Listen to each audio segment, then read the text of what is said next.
Evening. I'd like to call to order the Gladstone Planning Commission meeting being held Tuesday, April 15th at 6:30 p.m. The City of Gladstone is abiding by guidelines set forth in House Bill 2560, which requires the governing body of the public body to extent reasonably possible to make all meetings accessible remotely through technological means and provide opportunity for members of the general public to remotely submit oral and written testimony during meetings to the extent to extend the in-person and written testimony is allowed.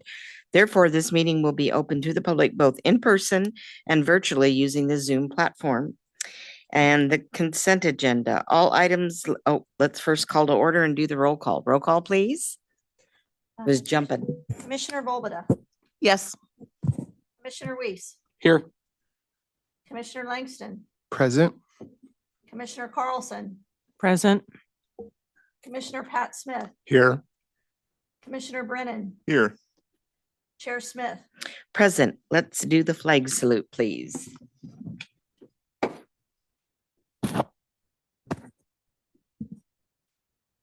Begin. I pledge allegiance to the flag of the United States of America and to the republic for which it stands, one nation, under God, indivisible, with liberty and justice for all.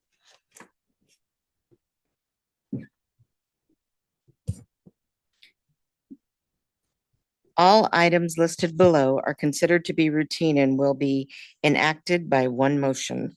There will be no separate discussion of these items unless a commission member or person in the audience requests specific items be removed from the consent agenda for discussion prior to the time the commission votes on the motion to adopt the consent agenda. Our items this evening are number one, approval of March 18th, 2025 meeting minutes. Item number two, monthly planning report for March. Item three, public hearing for file TXT-25-02, updates to the Gladstone Municipal Code, GMC, Title 17, and the comprehensive plan to implement the Gladstone Town Center. Item number four, discussion of design review process and updates to Gladstone Municipal Code, Chapter 17.80, design review standards.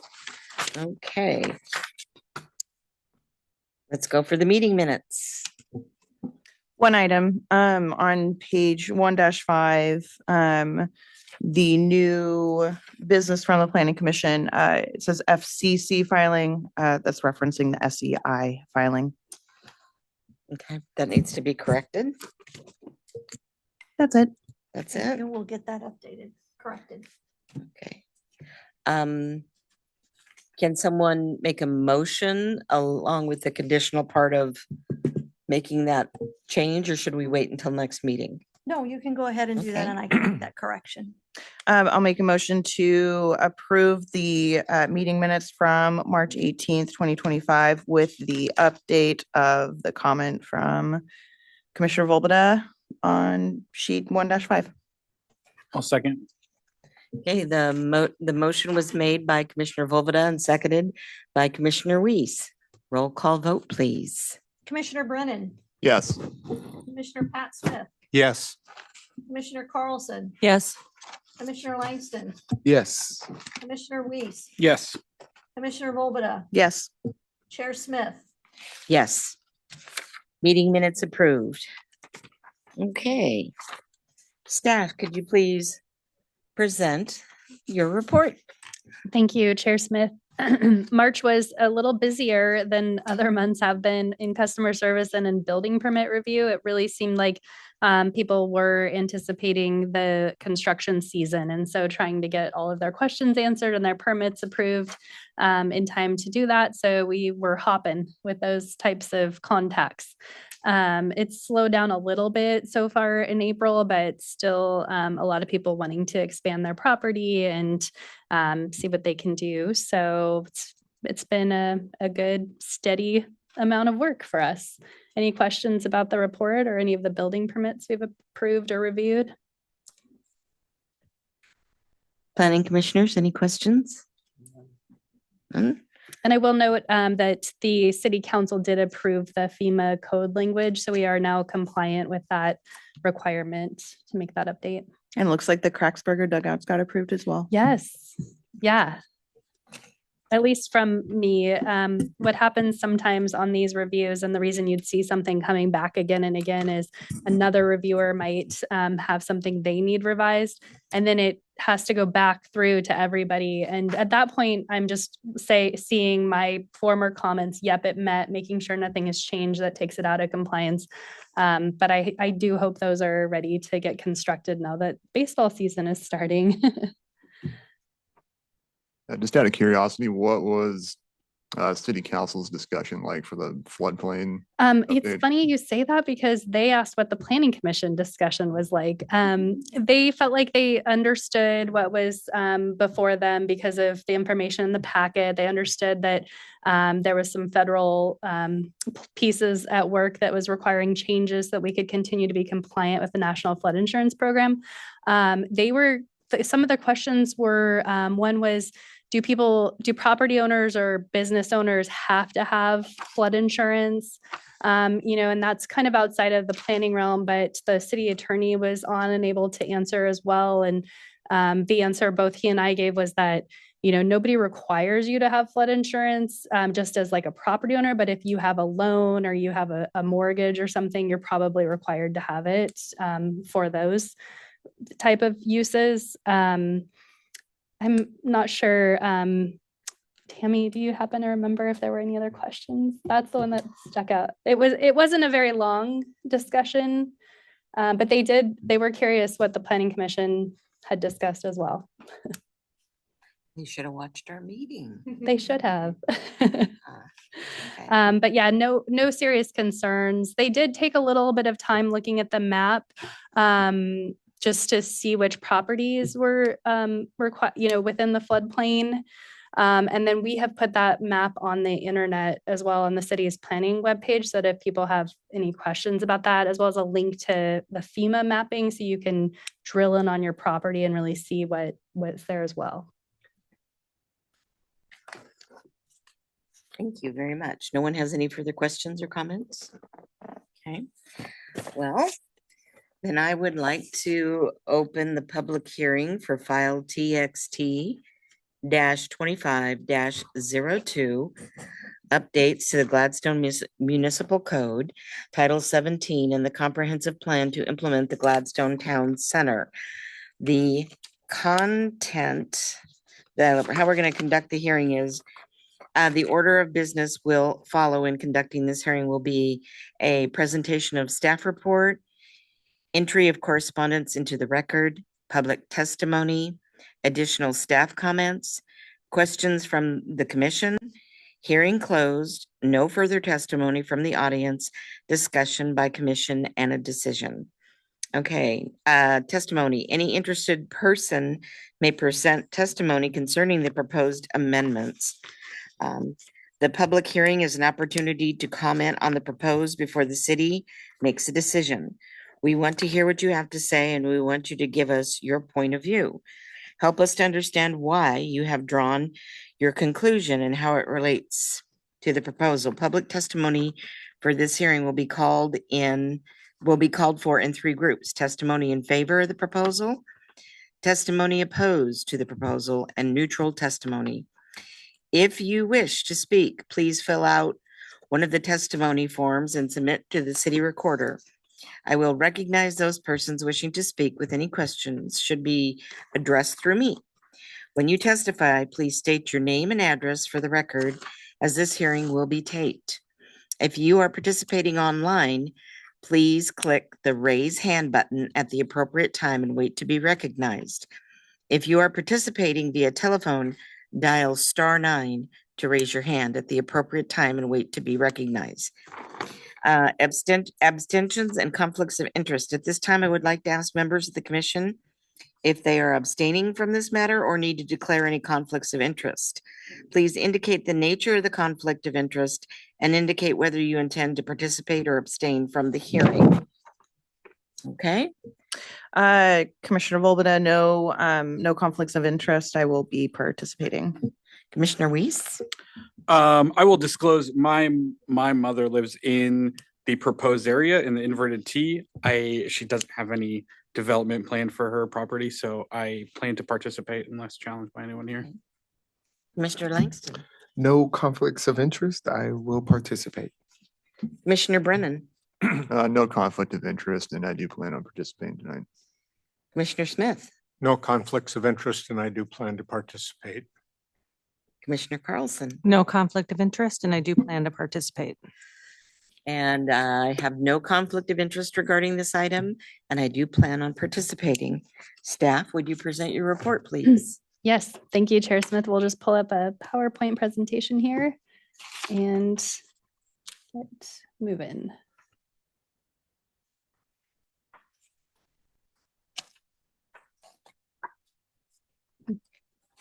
Thank you, Tammy. So this project just before us this evening is the Gladstone Town Center project. So this has been about a year and a half in the making. At the beginning of 2024, the city did receive funding for this project from the state of Oregon. So this is kind of really nice to see it all coming to fruition here. Let's see. Oops, I think I turned it off. Nope. Left or right? Wait, oh, maybe.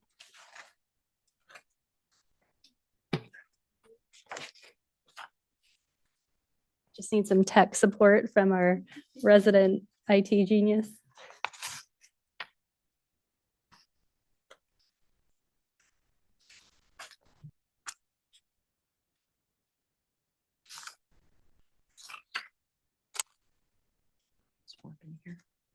Okay, next slide, please. Next slide, please. Yes. Before you proceed, Yes. is there any way we can turn up the cooling a little bit? It's a little warm in here. I will ask. if we Or is anyone like cold? can-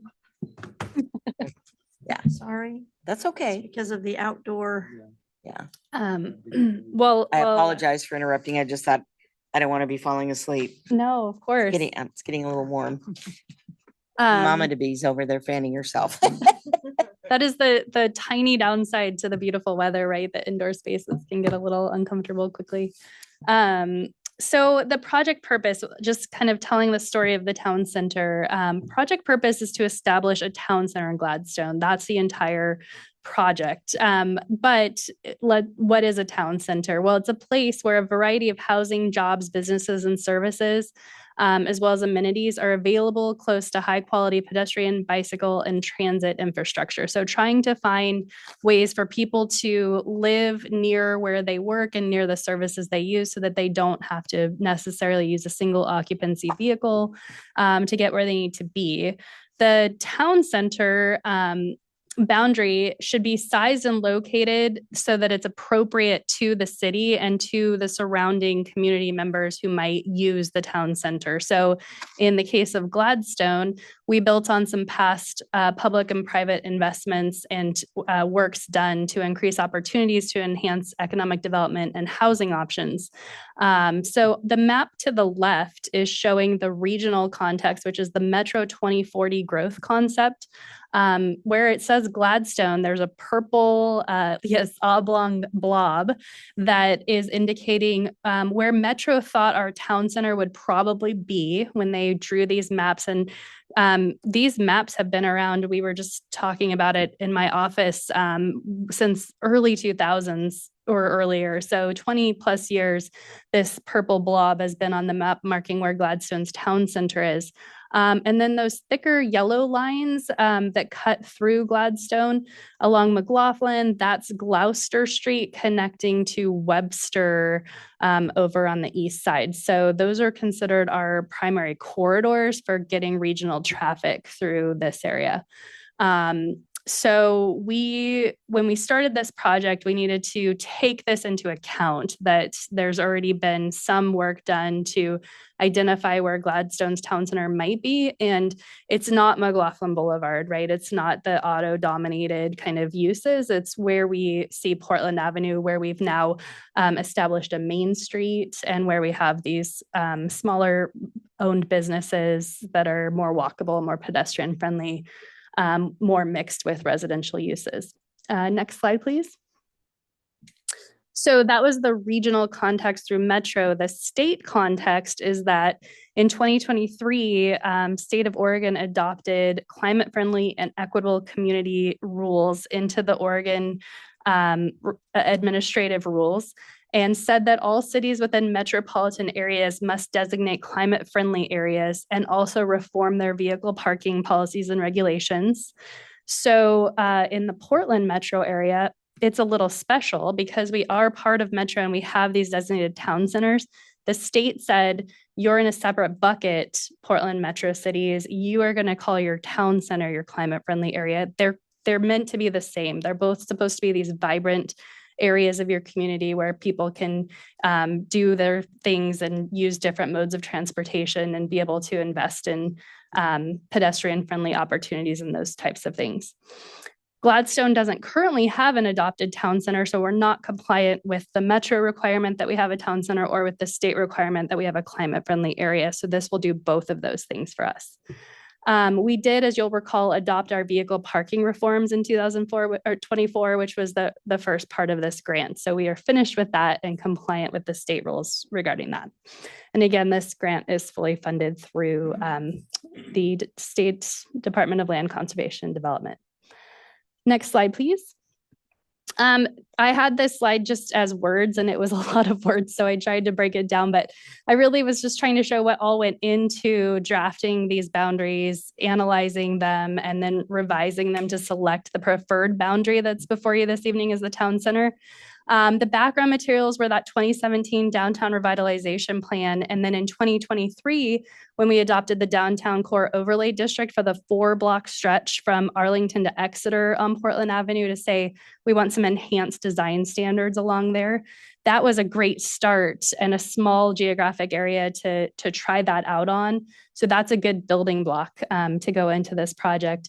We convened a stakeholder advisory committee with 9 members. We held 3 different meetings with that group to review those documents and also show them the draft boundaries, the documents that were provided, and get their feedback on that. We had 2 joint planning commission and city council work sessions, which most of you were here for. And then we held a public meeting last August, had an associated online survey. The meeting and the survey were in English and Spanish, trying to be accessible. And we did get some feedback from those meetings. We'd always like to see more engagement in public meetings, but I thought it was fairly successful for that effort.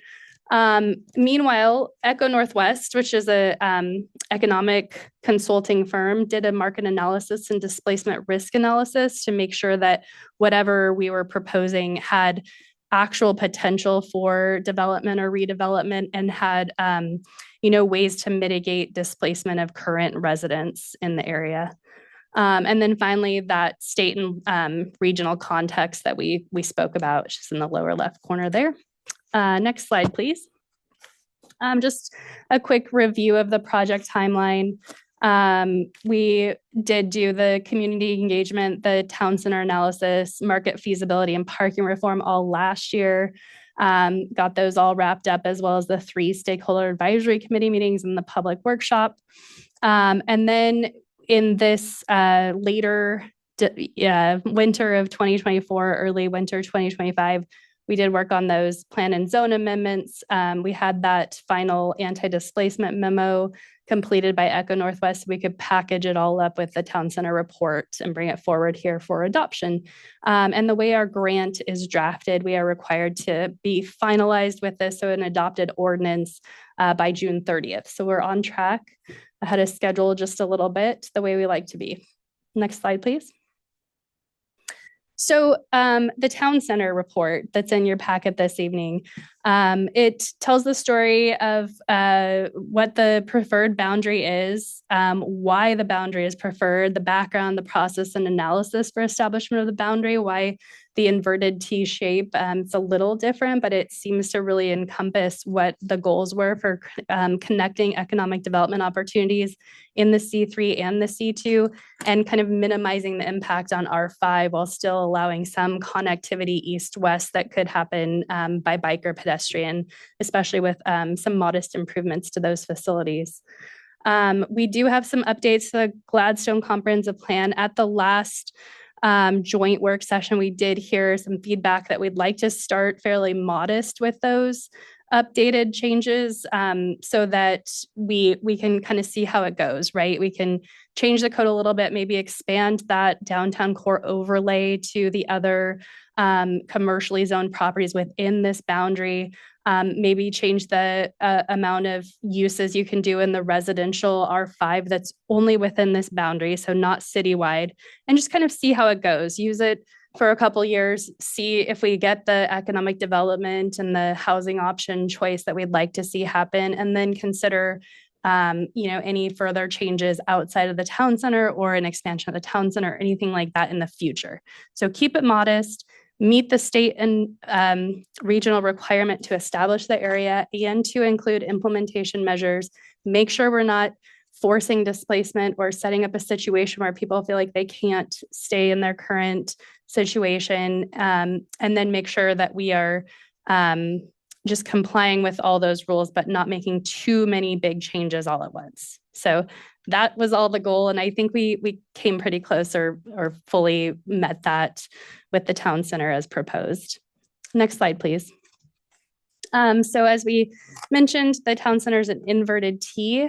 To me, it kind of looks like a holiday candle or something, but it does include all of the C2 zoning that stretches along Portland Avenue.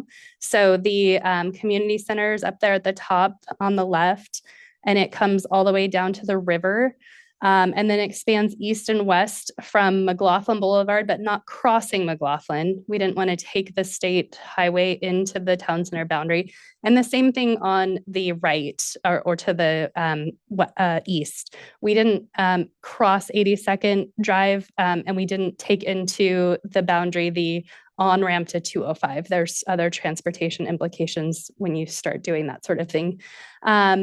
The original market analysis did find a slightly higher amount of redevelopment potential in some of those C3 properties. So we wanted to include that. And then having the waterfront, especially with the potential for the trolley trail bridge coming in, made a lot of sense to connect that to Portland Avenue. So that is the how and why of the boundary. Next slide, please. So I have a yes. question. Yeah, should we go back Look- to that slide? Yeah, as I look at that and I see that, and I'm looking at my picture in my book here, how difficult would it be to extend to the other side of 82nd where that commercial property is? It's something that definitely we can do. We just so if we were to do that, I would want to make sure we aren't taking in any of the on-ramp up by Right. Harley Davidson. I'd want to make sure we're staying south of that. Okay, But yeah, I think that's definitely an option to because there are a fair amount of commercial properties right there. There's the hotel, there's the Clackamas River Plaza, there's where that one car lot is, and a few other. So anything you're saying, like no further than going past Safeway? no further north than Safeway. Yeah, and then you could continue along the south because there's no connection to 205, right? So you're just you're abutting it, but you're not There's High Rocks impacting. Pub that's there too, that's right Mhm. behind Safeway. So anything over that way closer to the on-ramp, we don't want to mess with, is that correct? Yeah, I mean, we certainly could consider that. We would just really need to involve ODOT and really consider what kinds of input they would need to give and what transportation. Yeah, because it would be nice to include all of that, but. Yeah, so we definitely could do that. And I think the original market analysis did identify Safeway as a potential redevelopment type situation, especially as they were transitioning, I think during that time with ownership Planning and things. commissioners, how do you feel about that? Input, please. I think it's a very interesting proposition. Yeah, it's a good Right. idea. Okay, anybody else? I agree. Commissioner Smith or Jacob, go ahead. I have a little bit of concern about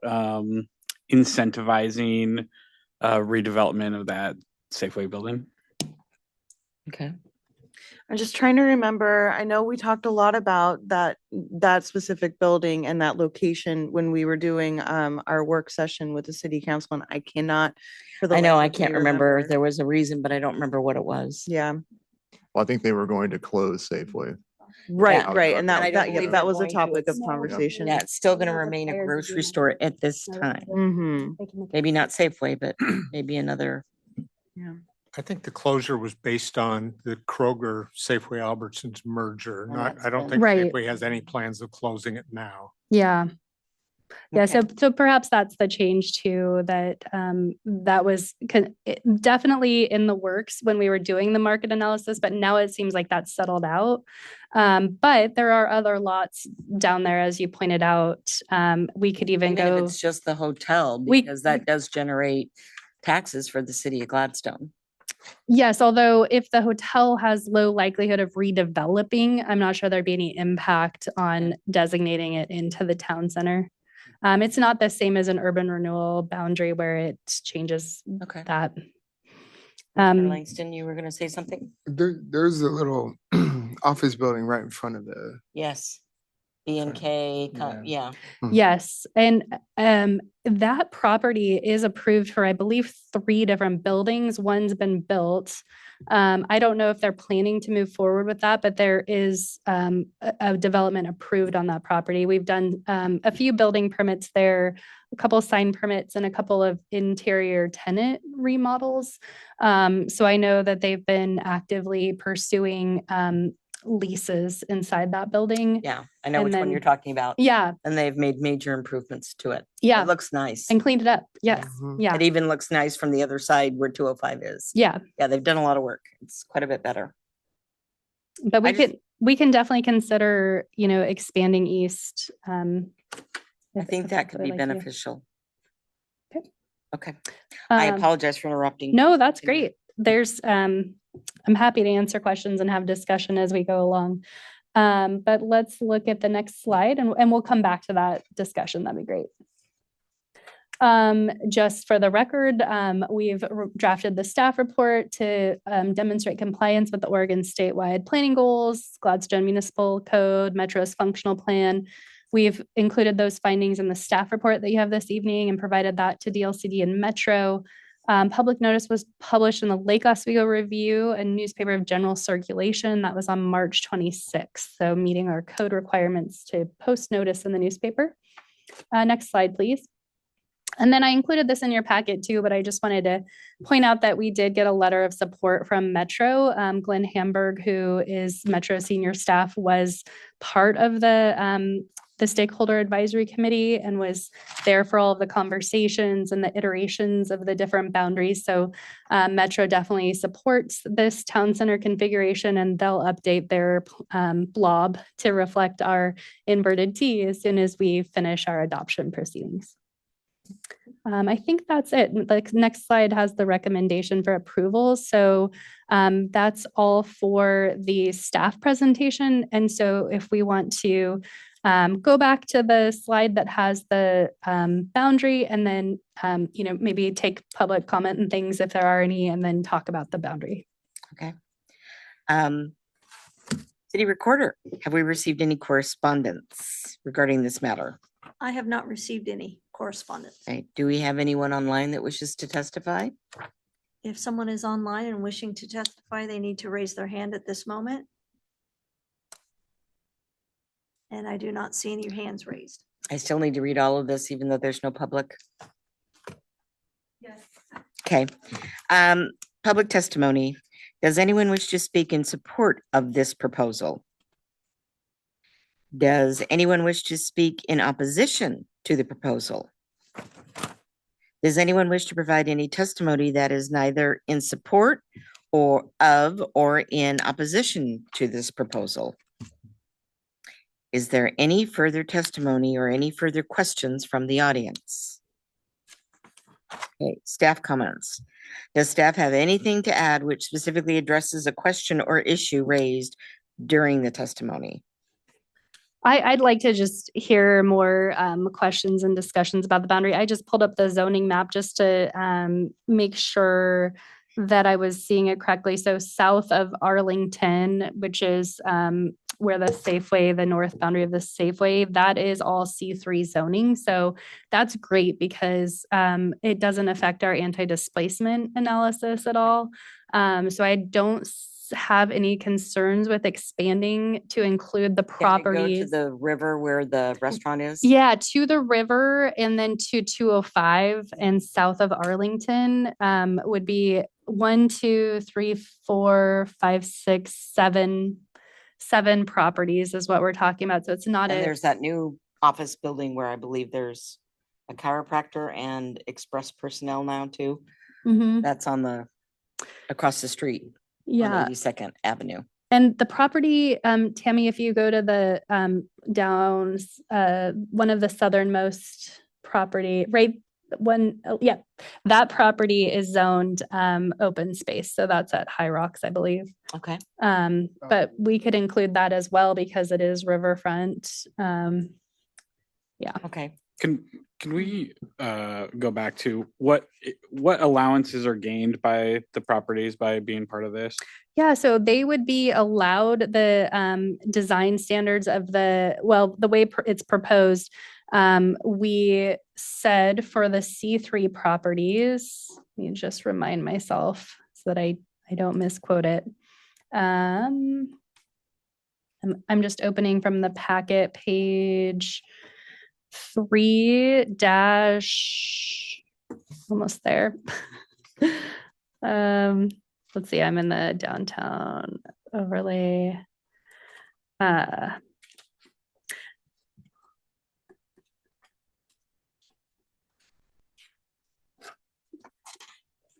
Sorry, I should have had my pages marked better here. Yeah, that's all that up there. R5. Should be included. Mhm.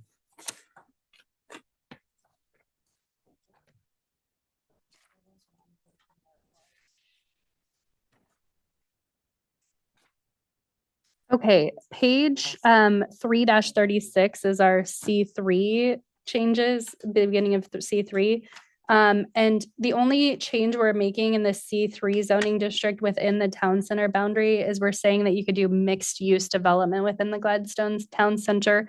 So someone could propose a mixture of housing and retail or housing and office space that I think would be a pretty good fit in that area. For that area down there Mhm. where it has Riverview access? Yeah.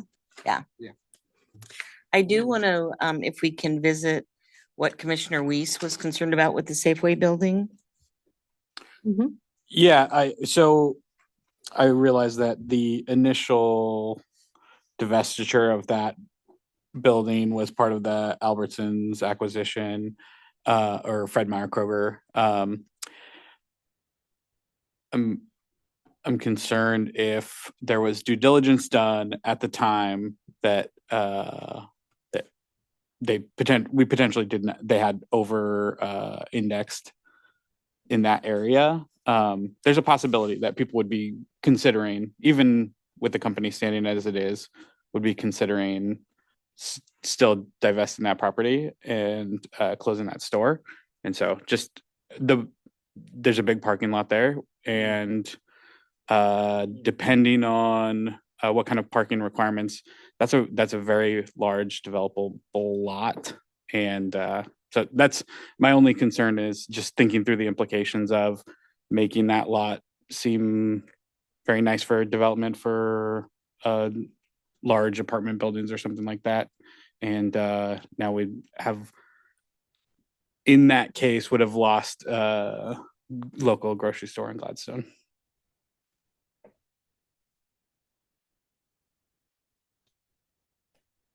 I'm hearing that, but if there was a developer, perhaps on the lower level, if there was going to be office buildings and or condos or townhouses, that they would have a grocery store on the street level.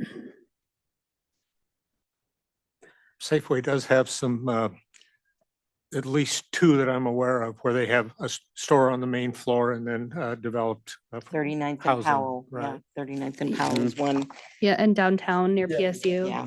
Mhm. So we used to have another one, but we no longer do. So I would hope we'd still have some place place that we could go grocery shopping. So, Yeah, and again, on page 3-37, that's our existing C3, so no, nothing to do with town center, but if someone came in today and wanted to redevelop that property, they could get a conditional use permit to come in and do dwellings. That's a potential. But we're not changing that with the town center. So we're saying that you could come in and do a mixed use, but if you wanted to do a straight apartment type situation, then you would come to this planning commission body. I say you gotta have a grocery store. Do- Do you have any other comments or concerns, Commissioner Weiss? Well, I think concerning that property, if a developer was interested in moving forward with that, it would be worth revisiting the conversation at that point. I'm also feel confident about the plan that we put together, that we met with the city council on multiple times, and the boundaries that we put together, knowing that this probably doesn't throw off our displacement study as good, but would it throw off the displacement study, I would be pretty firmly in favor of moving forward with what's there now. Okay. But I do think all of these businesses benefit from improved throughput on Arlington and the surrounding streets. So I'm in favor. I'm trying to think through the implications. No, I love the I fact that thought we'd everybody probably thinks of something. That's why I want your Yeah. input. Can I ask one clarifying question? And this is just as I'm getting up to speed here. So what changes if we include that section or doesn't include that section if the grocery store does close? Is there any major change or any? So if we include it, they would then be able to come in and propose a mixed use development on it, which they would not be able to do today. Got it. Okay, thank you. Mhm. But they would still have to come through. It depends. If they met straight design review, it might be a staff level decision Okay. after, yes, at some point. But that's And the if- next conversation. And if it were and even if it were something that came before us, having it allowed outright in the code would not give us very much standing to oppose it. That's true. No, it wouldn't. Does anybody have any further input, questions of staff? I would just be curious, you'd mentioned potential ODOT implications and what that would look like. I like the idea of using, the natural boundary of the river to split that, and utilizing the downtown corridor codes for those 7 additional businesses. So long as it's to code and we're Right. not throwing off, a domino effect down the line. No, I don't see any major concerns like that. And like I said, ODOT's concerned about their ramps and their access points and what happens leading up to those. So this is probably considered within the lead up area, but so is the eastern edge of what we're already proposing along 82nd Drive. I would just be wary. And of course, they see all of these applications and things, but I would have a little pause if we were thinking about including the ramp area. Yeah, no, I'm not. Okay. I have a different question, Sure. just background, if that's okay. Yeah, I of wish course. I was here a year No, ago. yeah, As I was looking kind of through the notes, it went through where it was the center, like the obvious town center. Mhm. And we went from the jump, considered multiple different options. How did you go from all those options to get to the inverted T? It's a great question. So we, when we first started with the stakeholder advisory committee, we presented 3 options. One was just the Portland Avenue corridor. One was Portland Avenue to McLaughlin, sort of a larger polygon heading west. And the other was a polygon heading east, so Portland Avenue to 82nd. And through conversations with the stakeholder advisory committee and then with the joint PC and CC, the focus really narrowed on economic development. So really wanting to mostly concern our town center with commercially zoned properties. So that's where we did the least amount of residentially zoned properties as we could. So what's left in there in that R5 zoning really is sort of the connections east and west to connect those C3 properties into it, as well as along the river to give us that option. But yeah, we did consider a lot of different polygon configurations. Thank you. Mhm. One more question. So I know the SEC committee met a couple times, and then we had a joint meeting with city council where we came up with this updated boundary. Mhm. And it went back in front of the public and different like business owners and Mhm. everything. How was how did everybody take this updated boundary? So as far as I know, we haven't received any feedback. And Marcy Jory, the city's economic development and tourism coordinator, sent this out to everybody who was on the SAC to make sure everybody knew we were having this meeting tonight and saw all of the materials that were coming forward. But we haven't received any feedback. Okay, thank you. Any other questions, commissioners? Well, Based upon, I have one more, sorry. go ahead. And again, it's more background. So as I was looking too, it's, I'm sure that I saw that there was consideration for just the natural area of the river.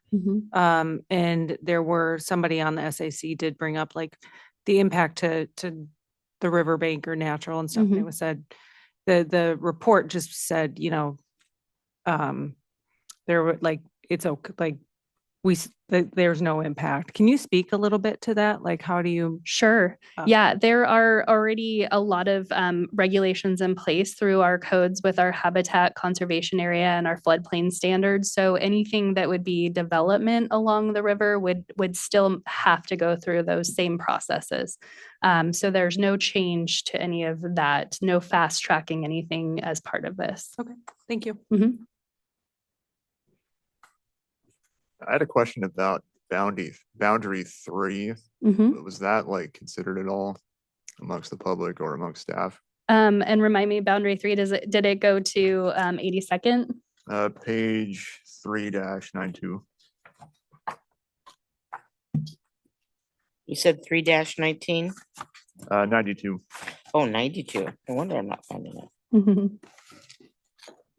Up there. I mean, all of these are slides that were presented at the stakeholder advisory committee meeting. So yep, this was a consideration. And again, I think it was the amount of residential that was identified here as being not the focus of what the town center was. So that's why that part was removed. Okay. I noticed like, I think it's East Dartmouth Street is really, really, really wide. Yes. And I feel like that'd be an excellent connector to get basically Portland Avenue to 82nd or even Oakfield. If that makes sense. That does make sense. Yeah. And we did talk about that. It was just the weighing of the taking the focus off residential, because in this scenario, I think it was, well, you can see the pie chart over 50% residential. And so the idea was to flip that and make it primarily commercial. But that doesn't preclude us from enhancing our street connections and our ped and bike connections going east and west, even outside of the town center in the future. I think that's a really great comment. Okay. And that, we're just starting some work along Portland Avenue to redo utilities and streetscape and things along there. So, once that's done, I think the city would look and see what comes next. Just a little bit of background on that. When these 3 boundary options were brought to us in the joint city council and planning commission meeting, where we are now with this preferred boundary is a combination of 1, 2, and 3 with a reduction of the focus on residential, but not cutting it out completely because there are still opportunities for growth provided to the residents of Gladstone as well. And also about half of the city is has no parking requirement because of the 99E corridor. But this town center also adds anywhere in a vicinity to, and that map is somewhere on here. And by moving that down to the Arlington corridor, we still maintain some of that in the like northeast portion of the downtown Gladstone neighborhoods. I'll just say it was really a fun read and the work, I'm not being facetious, and the work that was put into this was really impressive, really thoughtful and exciting. This is actually got started back in 2014, 15, because I remember going to just like a stakeholders meeting. Yeah, it was around 14, 15 when we started this, so it's been a while. So 20 years ago. Yeah, No, 2014, yeah. 11, yeah. Any other comments or questions? Like Commissioner Carlson, I feel like I'm kind of late to the party, but I honestly, yeah, getting through all this material was a pretty interesting experience, kind of humbling. Yeah. Good. Yeah, glad to be a part of it. Well, if there's no further questions or input, Well, excuse me, I'm sorry. I have one more question. Well, and I was just going to ask if you've made a group decision about boundary too. So maybe that's what you're going to say, but I'll hand it back to you, Chair Smith. do you need a vote? Yeah, I mean, it could be part of the motion to expand it. I just want to make sure that conversation doesn't get lost before we make a final. Andrew, were you going to say something? Yeah, you had one question? Yeah, what exactly ties us to Metro? Oh, we are a metro city. So we're part of the metro regional planning area. So we benefit from that in ways like the proposal for the trolley trail bridge. We're applying for like $9 million of regional flexible fund spending. Metro oversees garbage services, natural parks that are outside of city or county jurisdictions, trails, that sort of thing. So we partner with them. You pay Metro taxes. You're part of their system. You have a wonderful zoo that's part of your metro area that's run by that group as well. And it's a metro anywhere is typically set up for transportation connectivity, but our metro in Portland does those other things like waste hauling and recycling and the zoo, and provides those other sort of, and nature. They have a lot of natural spaces and trails that they also maintain and then fund for the communities in their area. Thank you. Are we recommending this to go to city Yes, council? yes, yeah. Okay, if we're ready and nobody has any other questions. Chair, did we officially close the public hearing? No, that's what I was gonna do Okay, next. okay. If there's nothing else, I was gonna go ahead and close the public hearing for file number TXT 25 02. Is now closed to additional testimony. Do we need to have a roll call vote? We should probably. do Okay, that. roll call vote, please. Commissioner Volbada, Yes. Commissioner Weiss, Yes. Commissioner Langston, Yes. Commissioner Carlson, Yes. Commissioner Pat Smith, Yes. Commissioner Brennan. Yes. Chair Smith. Yes, public hearing is closed at 7:19. Okay. Do we need any further deliberations? Any more questions, comments? I think regarding moving the east boundary, I think we just recommend it for city council to review for. With the special condition of including, how would we word that? It doesn't need to be conditioned, because what we will do is have our GIS folks redraw this and Perfect. include it. And then in my staff report to city council, that will, and in the planning commission recommendation that I update tomorrow for your signature, it will clearly reflect that the planning commission expanded east to include these 7 parcels south of Arlington, north of the river and west of 205. it doesn't have to say specifically 7 parcels, because what if there's some tiny parcel I'm not Right. seeing that, let's not confuse it, but that geographic boundary. Any other questions, deliberations, comments? Are we ready? I'd entertain a motion from someone. Sorry, there was just one property mentioned. You mentioned a property on the west side of 82nd that we're not including in this. We're only talking about those. It would be all along 82nd Drive, wouldn't it? We're talking about east of East side 82nd, south of 82nd. Arlington. Mhm. Okay, So Yeah, not the new office building Okay. on the corner. okay, And it would include south of Arlington Street, correct? gotcha, yes. Yeah. yeah. Okay,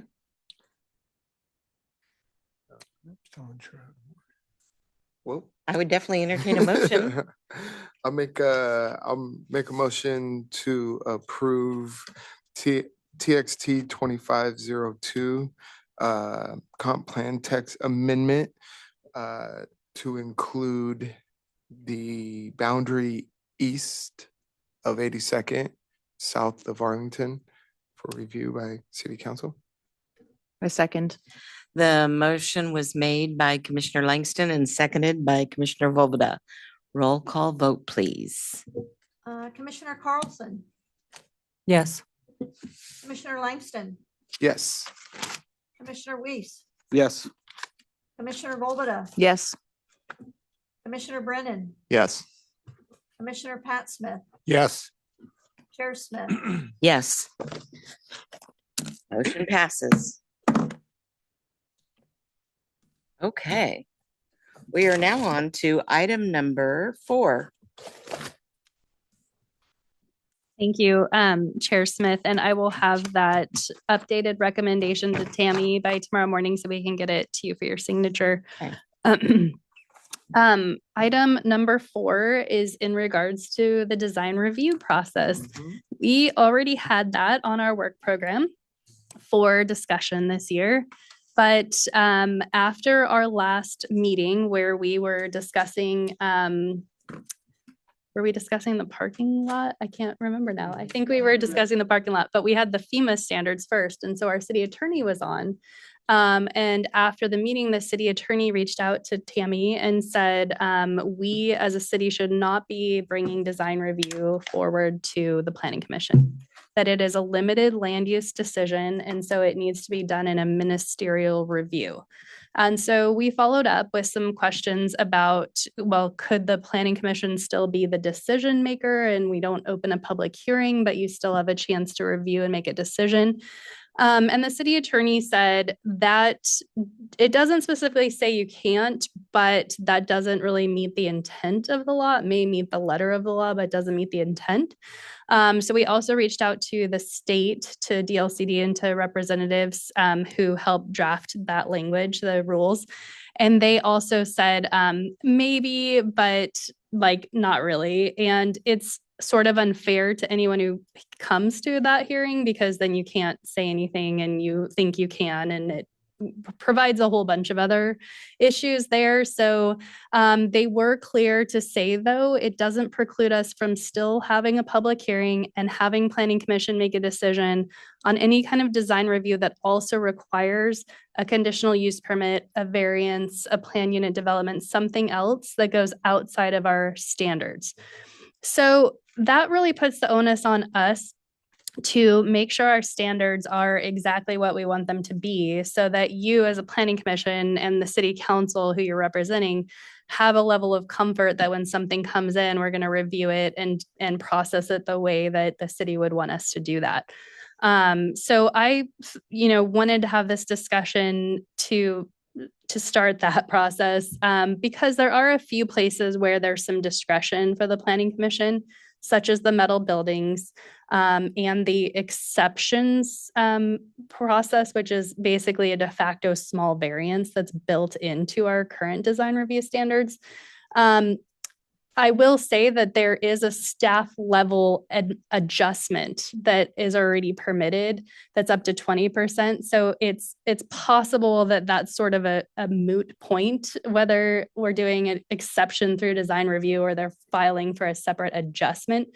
But anything over 20%, if there wasn't that, and I think that is the threshold for the exception for planning commission as well, or it may be 25, but that would come here as a variance. And then you could also be in charge of a decision for the design review because it requires that variance. So it would only be the straightforward design review, no variances. So if I think about projects that we've reviewed recently, it is the parking lot, both of the hearings we had for the parking lot, the grading and filling the hole, as well as, asphalt and landscaping. It's not the dugouts because those required a conditional use permit. It's not the fire restoration because they wanted metal siding. It probably is the public works covered picnic area, even though it's metal. I don't know if it's visible from the right of way, so that would have to be a determination to be made. Anyway, so there are still some situations where the planning commission will be making those decisions. But I wanted to hear from you all, what are your main issues that you would want to make sure that we're covering, or that we're making the pathway pretty narrow on certain topics so that the discretion pieces do come to you. So would the permits that are for design review just stay within a staff level review and wouldn't come to us or city council? It would all just be, It would only come before you on appeal. got it. So the Or a applicant, variance. if there was a variance, that would come at the beginning. An Okay. appeal would be staff's made a decision and either one of the neighbors who was provided notice for 14 days before the decision is made, or the applicant themselves says, I can't accept this condition staff has imposed, I'd like an appeal, and then it would come to planning commission. And you currently are the appeal body for staff level decisions. We've had one of those together. It's been over a year, but it was a partition. So that would continue to be the case. And that's primarily already happening when I look at your staff report about things when it comes to middle housing, restaurants, whatever. There's a lot of them that you're making staff decisions on already without coming before us. Nothing design review. Okay. You currently are seeing every single design review application. And this request or new law or whatever is coming from the state of Oregon? Yes. Why Yeah. are they pushing that? I don't understand. I think a lot of it, a lot of it starts with housing and wanting to create as much housing as possible as quickly as possible and remove barriers to doing that. Okay. But I think the idea is that the state has required cities for so long to make sure their codes are clear and objective that I think they are saying, if your code is clear and objective, there's really no reason for the discretion of 7 people to do that. And there's really no reason to cause a project to wait for a one night a month meeting and put together their consultant team to attend that, put together a presentation. All that stuff wouldn't need to be done if they're submitting a complete application that meets the city's clear and objective criteria and can just be, reviewed and approved and conditions applied as necessary. And one thing I will say in Gladstone is we, work closely with the Public Works Department, and we always have detailed conditions. We already are in the mode to put together those types of staff reports that can now very easily be converted into notices of decision. So I don't have concern that we won't properly craft our decisions or review them. I just want to make sure, especially Gladstone is unique in allowing metal on buildings, except or not allowing metal on buildings unless it's not visible from the public right of way or the planning commission makes a discretionary call. So I guess I'm interested, should we update that language to say no metal visible outside of industrial zones? And then if you do want to do that, that's a variance or something like that, or that requires a conditional use permit or something. Because is that something that's very important that we need to preserve? Aesthetically, having served, I don't remember how many terms I've served, the citizens do have They're very particular about what they want to see, heights of building, Mhm. outside, like siding. Those are all very, very important to the citizens. I So get emails and phone calls sometimes saying, why are they doing that? So aesthetically, the city of Gladstone is yeah, very much wants to keep us a high standard. I didn't know my calls bothered you. You didn't call me. currently our code says that buildings shall be constructed using high image exterior materials and finishes such as masonry, architecturally treated tilt-up concrete, glass, wood, or stucco. Buildings shall not be constructed with metal siding material except as approved by the design review committee for specific materials, except canopies, awnings, screening for roof-mounted fixtures, or other architectural features, utility equipment cabinets, structures no greater than 200 square feet and 10 feet in height, and buildings or portions of buildings not visible from an adjacent road or property. Another area we're gonna have to be very careful about is ADUs. Mhm. And how we've got it worded regarding manufactured homes being put on foundations and. So that's a whole different topic and a I know, I'm different, just throwing them out there. yeah, because those do not require a design review. They Any don't. kind of Okay. housing that's not multifamily is exempt from design review already. ADUs. But are ADUs exempt? have specific standards that have to be Yes. met. And so we do review those. Okay. But they would not come to you, except in the case like where they couldn't meet the setback, right? And they came for a variance. Yeah. So again, that would still come to you. I'm just rattling things off that I know are important to citizens. You And the way they look, the way our community looks, everyone cares a lot about. That's why I always comment Yvonne on her work, because she's making, every time I go past, it's like, okay, they finally got that old wrecked car out of the driveway. I mean, she's doing a phenomenal job, and it's those kinds of things. She knows what the citizens want. Yeah, and you mentioned siding and the way things look. And now with what we're proposing to go forward with the town center, we have expanded what will be in the downtown overlay standards, which does require like a certain amount of glazing, windows and stuff like that. So I guess my question is, we don't currently have anything about windows or percentage of transparency or anything on buildings. Do we We'll need feel to get- like that it is okay because we know in the downtown core overlay, which is now the entire length of Portland Avenue and that stretch east and west, that's where we want to focus those requirements. And then outside of those areas, we're not so concerned, or do we want to add a glazing standard to any design review? Come on, people. That's not Any- uncommon. Typically, It's you not have it on the front side of the building, Right. where people could see.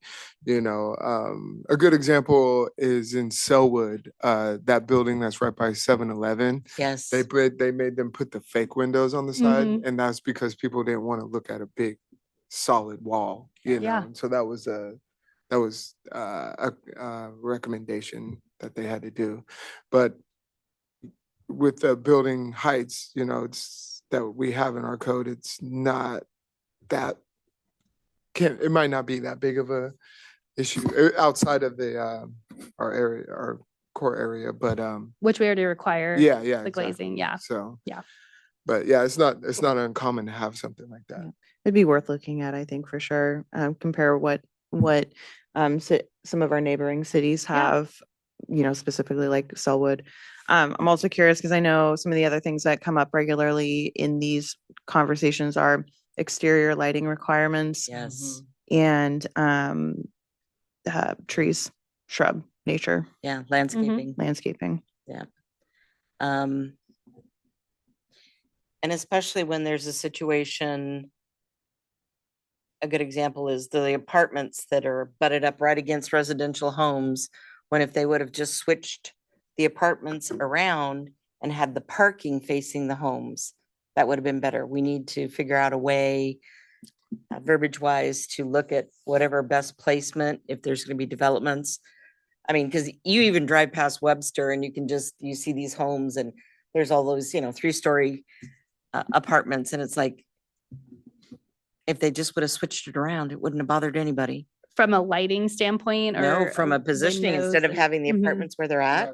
Mhm. Yeah, reverse and have the Yeah. apartments where it Basically in wasn't gonna people's be backyard. obstructing anybody's views or, I mean, I don't know that I would like to go out into my backyard and have 3 stories looking down at me, kind of a thing. I just think we need to be better about how we look Yeah. at placement. In other cities developments. where I've worked on that sort of issue, we have considered like expanding the required setback for the height of the building next to a single story type thing to both I like that match it idea. closer, but also give a little more space. So I could pull up some of that language and.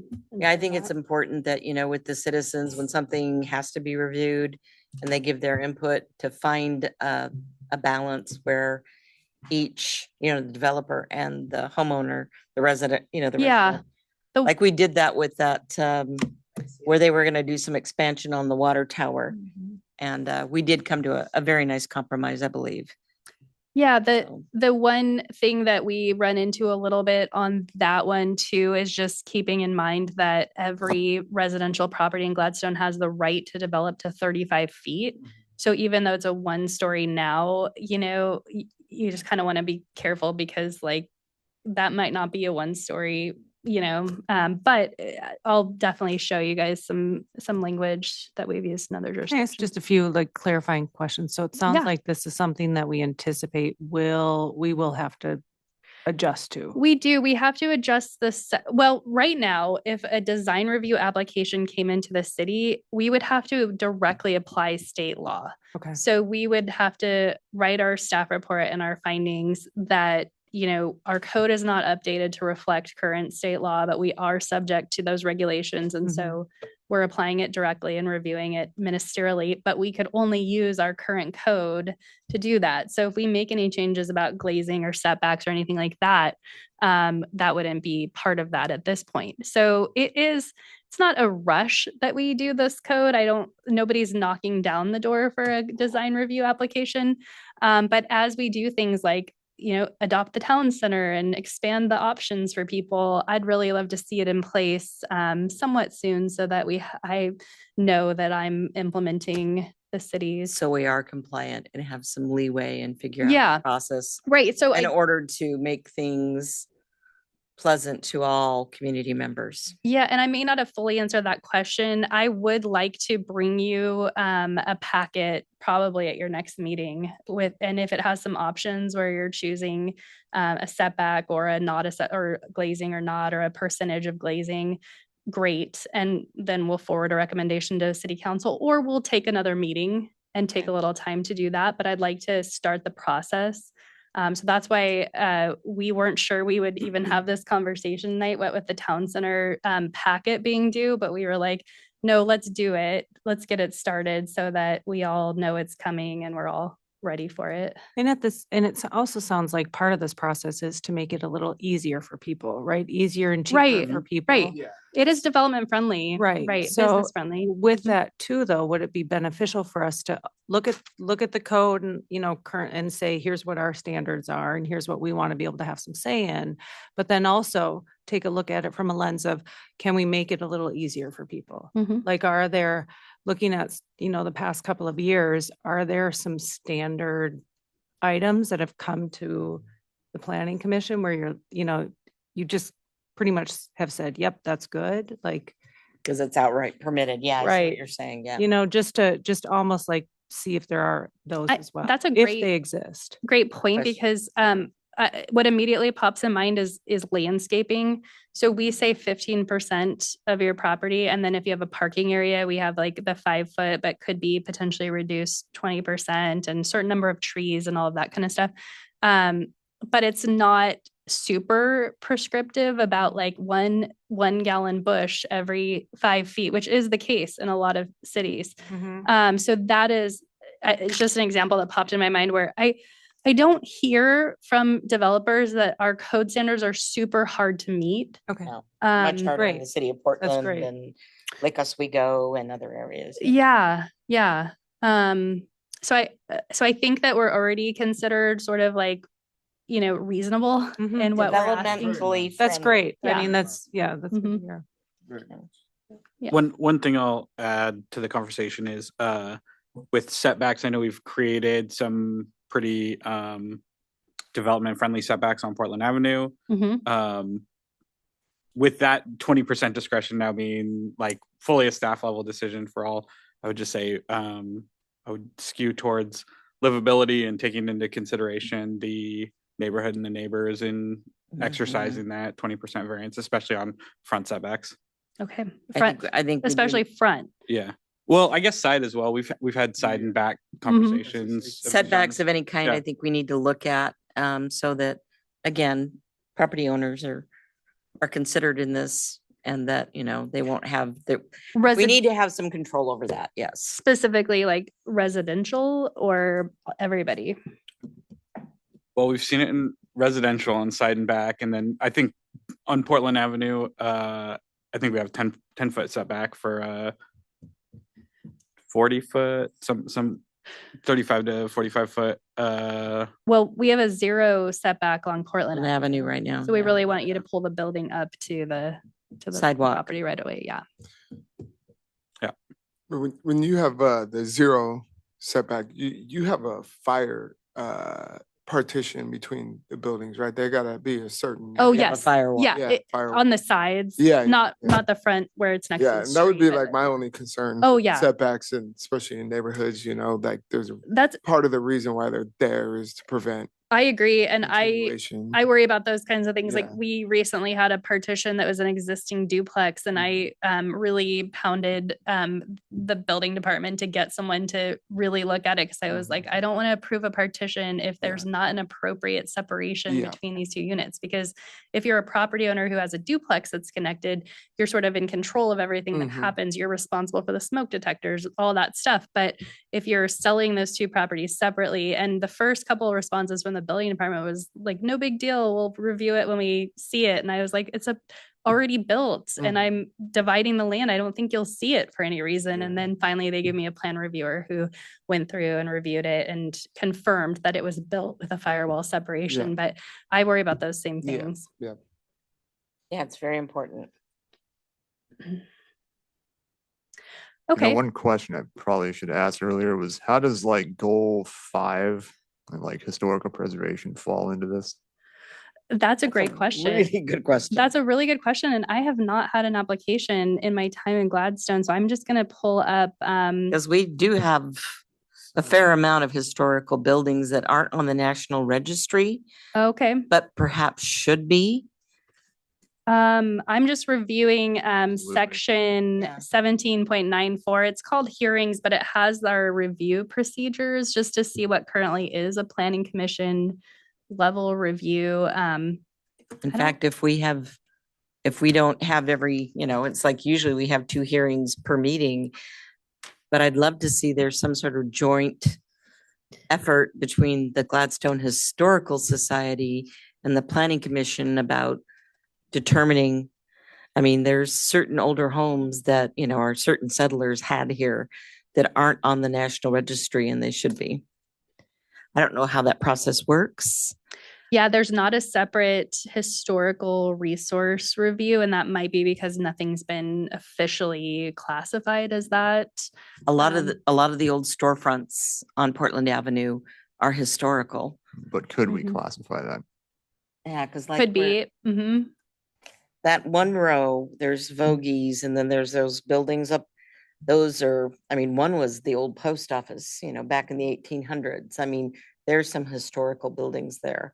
The one building on the corner across from Gladstone's, that was an old plumbing company.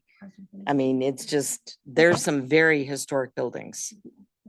2.48. We're just looking at the historic preservation policy. It's outside of the development code, Okay. but it does I provide. didn't mean to throw a wrench into, No, and it makes sense that it wouldn't be something I'm aware of because I Right. really live in Title 17. I really try not to Yeah, step no, outside of I that. totally get it. That's why I said I didn't mean to throw. Yeah, no, that's great. So chapter 2.48 of your municipal code does give the procedures for creating creating a historic review board for a historic landmark alteration, moving or demolition, and for designation. So it's already in your code. Okay. good. And it would be your historic, so this would We do be have a historical. Yeah. But do you have a historic review board? No. No. So that is the piece that the city would need to decide to re-implement if they wanted to have those resources reviewed for Goal 5. And have And designated Would resources. we go before the city council and ask them to implement that, or would the historical society go before the city Either. council?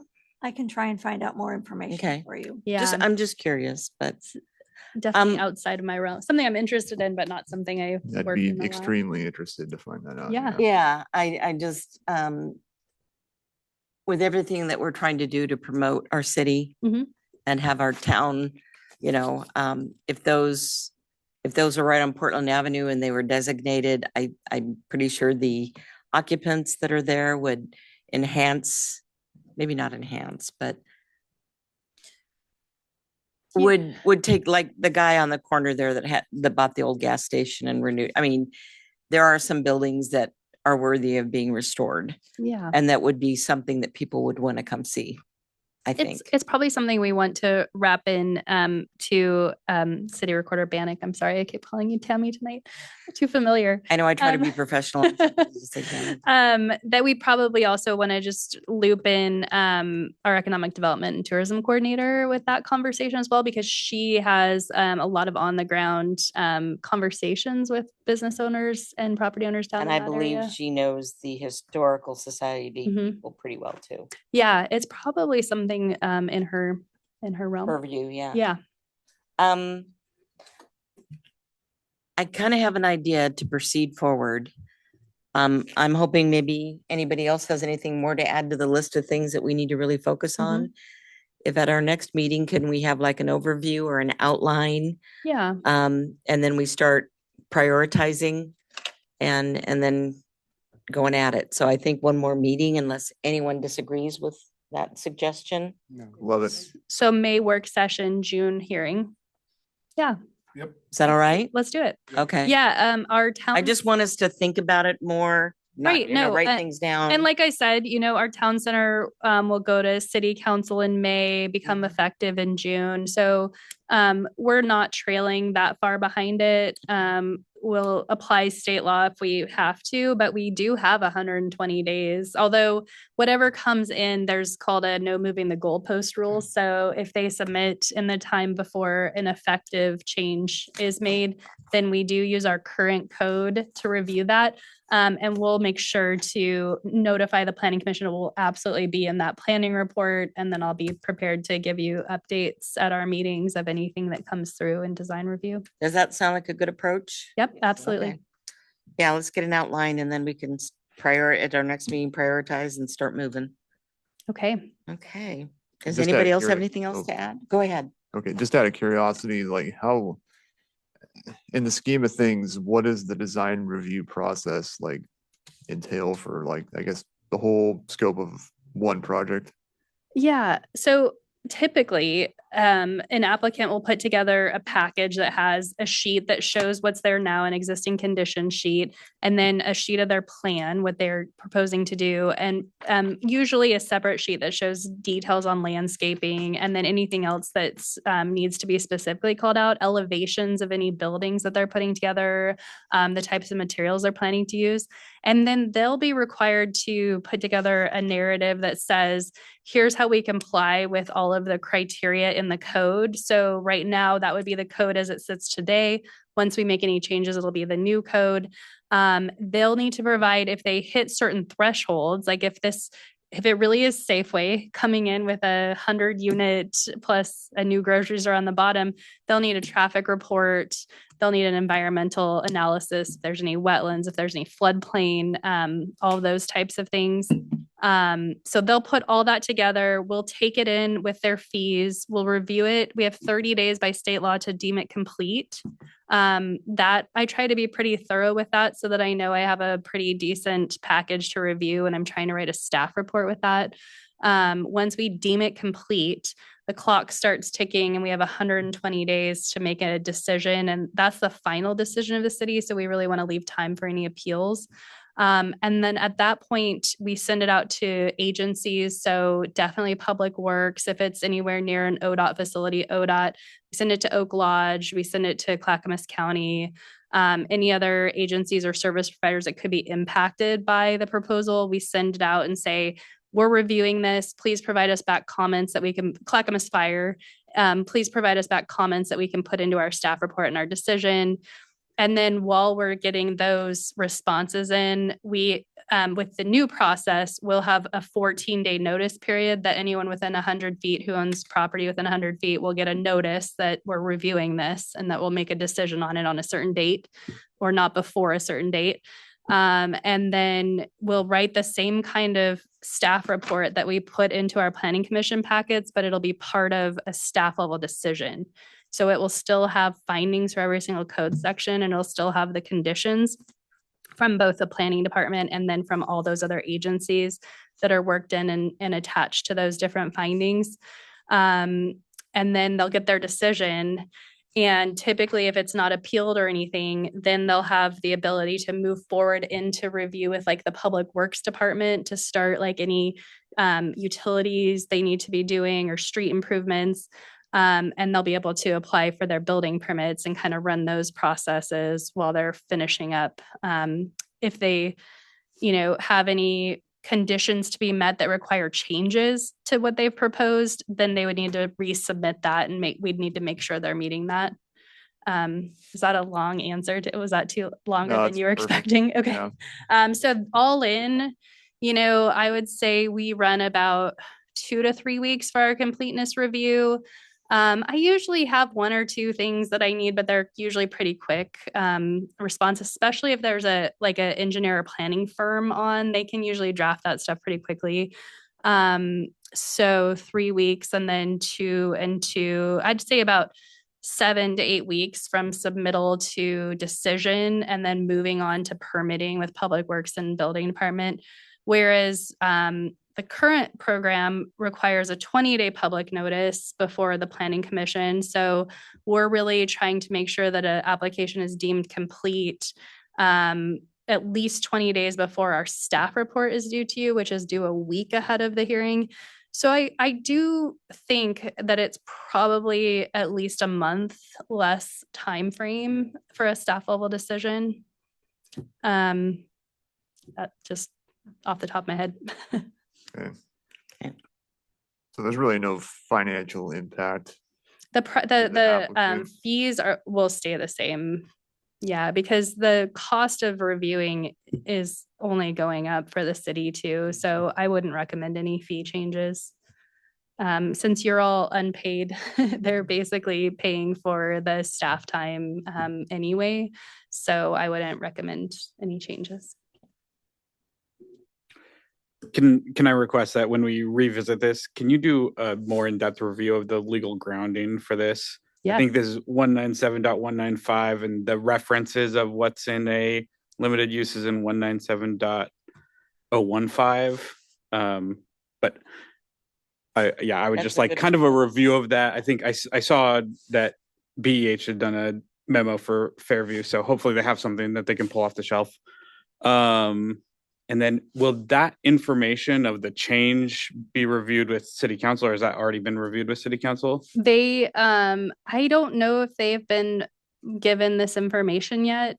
I don't they think have been. so. It's pretty hot off the presses. We sort of rushed to get it to Yeah. you guys. So we will definitely do that. And then they will, of course, make the ultimate decision about what changes are made and adopting the code that changes the process to review. But Yep. we will definitely make sure that we get it before them. Okay, thank you. Anything else? So, okay, based on the current understanding of ORS, you're moving forward with the new DR process before it's codified in Title 17. Yes, if an application came in before we make any changes, I will review it based on the criteria in our current code and I will make a decision. Okay, And I will notify you. Okay. thank you. And it won't happen before your next meeting because that's only 4 weeks away. Thank you. Is there anything else from anyone? Do we have any business from the public? I've received no request to speak or Okay, business Correspondence. from the planning commission. Jennifer, let's start with you. No news from me. Thank you. Commissioner Weiss. Thank you for a great meeting tonight. I think we should all be thinking about, we will not be seeing design reviews in the future. And so if we wanted to aggressively get after what exactly we want to see in GMC 17 and in design, you know, I'm I think that's just what be we're gonna be thinking doing. between is- now and next week, how we would like to spend this time together. Commissioner next month. Langston, I have no news. Thank you. Commissioner Brennan, Nothing from me, but I do want to just say thank you to everybody for the discussion. Very interesting, very humbling too. good. Commissioner Smith, I don't have anything tonight. Thank you. Kind of on your comment, is there anything that we could get beforehand to study or? so that the- I mean, if you really are interested in, I would suggest just an online search. Like, what cities do you like the look of their stuff, and look at their code, see Okay. what they've got, right? So if you say like, me in Milwaukee in the downtown, like I'd really love to see more of that, or wherever, Happy Valley, whatever you Wilsonville, like, wherever. yeah. You can definitely go online and look at, it's all available. Baker Okay. City. Thank you. Yeah, yeah. Thank you. That's all. Mhm. Did you have any business to share? No? Nope. Okay, I guess that leaves me. I don't have anything to share other than, again, thank God for Yvonne. I think our city is looking better and better all the time.